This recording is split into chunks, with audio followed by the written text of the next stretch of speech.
Good day, everybody, and welcome to the Astronomy Daily podcast for Friday, the 27th of October, 2023. Astronomy Daily, the podcast. My name is Tim Gibbs, and I will be your host for today's episode. I also have here in the studio with me, Hallie, my AI assistant. But before we go over to Hallie, a quick and shameless plug. Don't forget, everybody, that you can get all of our current, past and future episodes at spacenuts.io and bytes.com, with a show from Steve on Mondays from New South Wales Down Under, and from myself here in the beautiful city of Bath in Somerset. You can also get our parent podcast, Space Nuts, with Professor Fred Watson and Andrew Dunkley. You can also sign up for our daily newsletter via email, the Astronomy Daily newsletter. This has lots and lots of stories handpicked by the team here at Astronomy Daily, including Hallie. You can also join in the conversation with our Facebook page, Space Nuts Podcast Group. We would all love to hear your views and welcome any feedback that you want to provide. Now, over to you, Hallie, for our stories of the week. Hi, Tim. Great to be back with you. Here are my stories of the week. NASA's Illumity payload is set to launch to the ISS, aiming to demonstrate the potential of laser communications for faster data transmission. This collaboration with LCRD could revolutionize how data is relayed from space, offering rapid transfer rates. NASA is demonstrating laser communications on multiple missions, showcasing the benefits infrared light can have for science and exploration missions, transmitting terabytes of important data. The International Space Station, ISS, is getting a flashy technology demonstration this November. The Illumity Integrated Laser Communications Relay Demonstration Low Earth Orbit User Modem and Amplifier Terminal payload is launching to the International Space Station to demonstrate how missions in low Earth orbit can benefit from laser communications. Laser communications uses invisible infrared light to send and receive information at higher data rates, providing spacecraft with the capability to send more data back to Earth in a single transmission and expediting discoveries for researchers.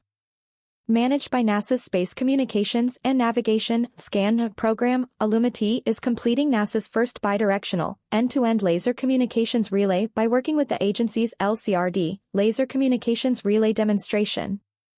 LCRD launched in December 2021 and is currently demonstrating the benefits of laser communications from geosynchronous orbit by transmitting data between two ground stations on Earth in a series of experiments. Some of LCRD's experiments include studying atmospheric impact on laser signals, confirming LCRD's ability to work with multiple users, testing network capabilities like delay/disruption-tolerant networking, DTN, over laser links, and investigating improved navigation capabilities.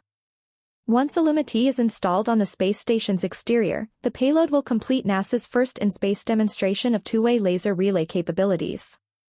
Illumity's optical module is comprised of a telescope and two-axis gimbal, which allows pointing and tracking of LCRD in geosynchronous orbit.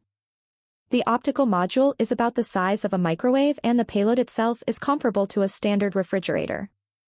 Illumity will relay data from the space station to LCRD at 1.2 gigabits per second, then LCRD will send the data down to optical ground stations in California or Hawaii. Once the data reaches these ground stations, it will be sent to the LCRD Mission Operations Center located at NASA's White Sands Complex in Las Cruces, New Mexico. After this, the data will be sent to the Illumity ground operations teams at the agency's Goddard Space Flight Center in Greenbelt, Maryland. Their engineers will determine if the data sent through this end-to-end relay process is accurate and of high quality.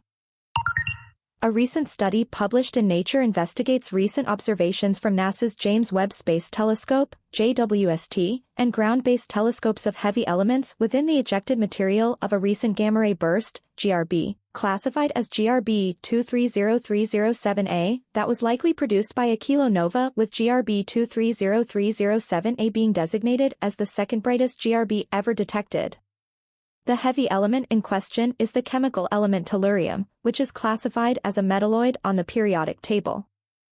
However, scientists also hypothesized that the element iodine, which is a requirement for most of life on the Earth and classified as a reactive nonmetal, could also exist within the kilonova's explosion, with both elements residing side by side on the periodic table. Just over 150 years since Dmitry Mendeleev wrote down the periodic table of elements, we are now finally in a position to start filling in those last blanks of understanding where everything was made, thanks to Webb, said Dr. Andrew Levon, who is a professor of astrophysics at the Radboud University in the Netherlands and an honorary professor at the University of Warwick in the United Kingdom, and lead author of the study. Tellurium is one of the rarest elements on Earth, even rarer than platinum, and is used for a variety of metal alloy applications, including semiconductors, oil refining, and solar cells, just to name a few. While rare on Earth, tellurium has been detected in planetary nebulae and ancient stars. The other element detected with these recent observations, iodine, is a requirement for life on the Earth, as it has been found to help alleviate inflammation or stress in humans. As Carl Sagan famously stated in his 1980 series Cosmos, we are made of star stuff. GRB 230307A is estimated to have lasted for 200 seconds and approximately 1,000 times brighter than traditional GRBs. It was first detected by NASA's Fermi Gamma Ray Space Telescope in March 2023, and astronomers used JWST's mid-infrared, mid-IR, imaging and spectroscopy instruments to conduct follow-up observations 29 and 61 days after the burst occurred. As noted, GRB 230307A is the second brightest GRB ever detected, with the brightest ever being detected in 2022 and was quickly called the boat to brightest of all time. GRB observations date back more than 50 years, with the first ever GRB being detected on July 2, 1967 and confirmation of the event coming in 1969. GRBs are classified as short and long, with short GRBs lasting less than 2 seconds and long GRBs lasting for several minutes. This burst is way into the long category. It's not near the border. But it seems to be coming from a merging neutron star, said Dr. Eric Burns, who is an assistant professor of physics and astronomy at Louisiana State University, a member of the Fermi team, and a co-author on the study. Kilonovas are the result of the merging of two neutron stars and have been hypothesized to produce elements that are both rare and considerably heavier than the element iron. However, much like the rare elements they allegedly produce, kilonovas are also incredibly rare and difficult to detect, which makes this infrared detection by JWST even more exciting. ESA and the Japanese Aerospace Exploration Agency are gearing up for a momentous milestone in Earth observation as launch of the EarthCare satellite approaches. Following years of rigorous development and extensive testing, the satellite is now undergoing its final round of tests in Europe before being shipped to the launch site early next year, bringing us one step closer to gaining unprecedented insights into the role that clouds and aerosols play in the climate system. With global climate change increasingly affecting our planet, EarthCRE's advanced instruments and technology are poised to provide invaluable data for climate research, improve the accuracy of climate models, and support numerical weather prediction. Specifically, EarthCare, which is short for the Earth Cloud Aerosol and Radiation Explorer, will answer some critical scientific questions related to the role that clouds and aerosols play in both reflecting incident solar radiation back out to space and trapping infrared radiation emitted from Earth's surface. This delicate balance is an important factor in regulating Earth's climate. Although it is known that clouds play an extremely important role in atmospheric heating and cooling, they remain one of the biggest uncertainties in our understanding of how the atmosphere drives the climate system. EarthCRE's unique set of 4 instruments will provide a holistic view of the interplay between clouds, aerosols, and radiation.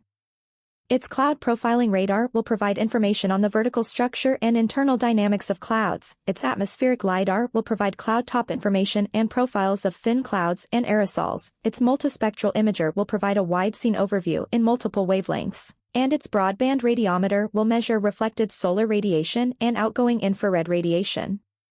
The fact that these different measurements are all taken at the same time allows scientists to better understand Earth's radiation balance.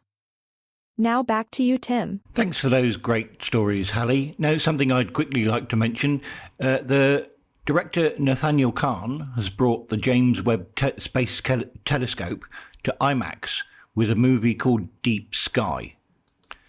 There is this kind of power the images have. It really isn't from us. We're creating the context in which you can appreciate them, but we're not forcing it, the director said.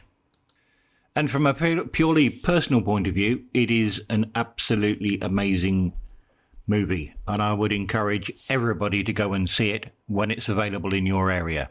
Now, Hallie, have you got a terrible joke for us this week? Why did the physicist go to the beach? Because he wanted to work on his tangent. Why did the biologist install a knocker on their lab door? Because they wanted to win a Nobel Prize. As usual, Hallie, they are terrible jokes. Thanks everybody for listening this week. See you all next week. Bye for now. The Astronomy Daily Podcast.